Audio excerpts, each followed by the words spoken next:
ደብል ፌስ ወይም አስመሳይ መሆን ካልቻልክ ኑሮህ ለታችኛው ክላስ ለእናንተ ጠላ ቤትና ጠጅ ቤት የሚገኙ ሰዎች ምን አይነት ሰዎች ይመስሏቸዋል? ነገራችን ላይ ጠላ ቤት የሚገኙ ሰዎችን በሙሉ ተራ አድርገን ማየት የለብንም። ጠላ ቤትና ጠጅ ቤት የሚገኙ በጣም ጭንቅላታቸው የሚገራርሙ ሰዎች እንዳሉ ስላየሁኝ እኔ አንዳንዴ እንደዚህ ያስባለሁ። ጠላ ቤትና ጠጅ ቤት የሚገኙት ምን አይነት ሰዎች መሰሉ?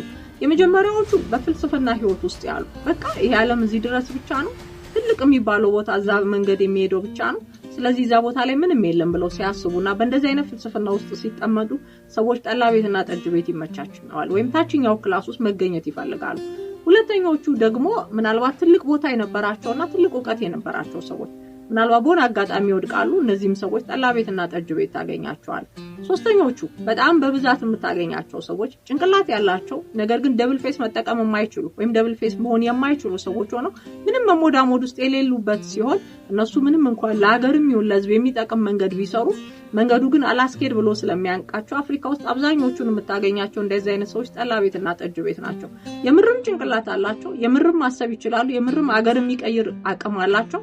ነገር ግን መንገዶች አላስኬድ ስለሚላቸውና ህሊናቸውን ሸጠው ምንም ነገር ማድረግ ስለማይፈልጉ ታችኛው ክላስ ይገኛሉ። ስለዚህ እነዚህ ሰዎች ጠላ ቤትና ጠጅ ቤት ታገኛቸዋል። በመጨረሻ ግን በትክክልም ቦታው ይገባኛል እኔ ዝናናበታለሁ የሚሉ ገንዘቡ ግን የሌላቸው ሰዎችም ጠላ ቤትና ጠጅ ቤት ታገኛል። በተቃራኒው ደግሞ ትላልቅ የሚባሉ መጠጥ ቤቶች ውስጥ ወይም ትላልቅ የሚባሉ የጭፈራ የሚጠጣባቸው ቤቶች ውስጥ የምታገኛቸው ሰዎች እንደዚህ ይመስሉኛል። የመጀመሪያዎቹ ቤተሰባቸው ከየትም ይምጣ እንዴትም ያምጣው ነገር ግን ከፍተኛ ሀብት ያላቸው ቤተሰቦች ያሏቸው ልጆች እዛ ቦታ ላይ ዝናናሉ። ገንዘቡን ሲበትኑት ሲቆጥሩት ታያለህ። ሁለተኞቹ ደግሞ ድጣውም ያምጡት መጣውም ያምጡት ነገር ግን ገንዘቡ በከፍተኛ ደረጃ ይኖራቸውና የሆነ ህሊና ይጠይቃል አይደል፣ ይኮረኩራል አይደል፣ ያንን ለማስታገስ ሲሉ እዛ ቦታ ላይ በመበተን ጊዜያቸውን ያሳልፋሉ። ሶስተኞቹ አይነት ሰዎች ደግሞ ኮኔክሽን የሚሰሩ ሰዎች ናቸው። እነዚህ ኮኔክሽን የሚሰሩ ሰዎች ባለሀብቱንም ነገሮችንም እዛ እንደሚያገኙ ስለሚያውቁ እዛ ቦታ ላይ ነው በብዛት የሚያሳልፉት። ነገሮችን ደግሞ የሚፈልግና ኮኔክሽንን የሚፈልግ ሰው በእነሱ ዙሪያ ይገኛል። እንደነዚህ አይነት ሰዎች አብዛኞቹ እዛ ቦታ ታገኛለህ። አራተኞቹ ደግሞ በትክክልም ገንዘባቸውን አውጥተው በቃ ከሰኞ እስከ ዓርብ ሰራው ከሰኞ እስከ ቅዳሜ ሰራው ይሄን ነገር ፈልጓል ያስደስተኛል ብለው በትክክልም የሚያዝናናቸው ስለሆነ እዛ ቦታ ላይ የሚመጡ ሰዎች አሉ፣ በትክክል በላባቸው የሚዝናኑ ማለት ነው።